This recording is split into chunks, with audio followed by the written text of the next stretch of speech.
Welcome to MotorMav. Why is the Kia key does not work after changing the battery?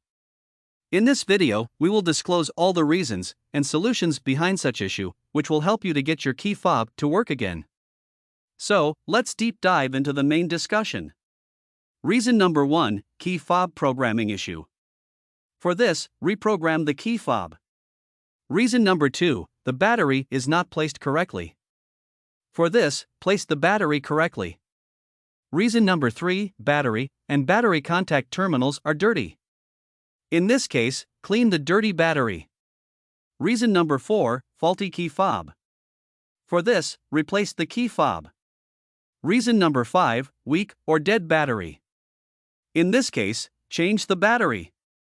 And reason number 6, problems with the car's electrical system. To solve this problem, you can check the fuse box or take your Kia car to a dealer or mechanic to have it checked out. Hope you have enjoyed our video. Visit our page MotorMav to read this blog in detail. And do subscribe to our channel and hit the bell icon.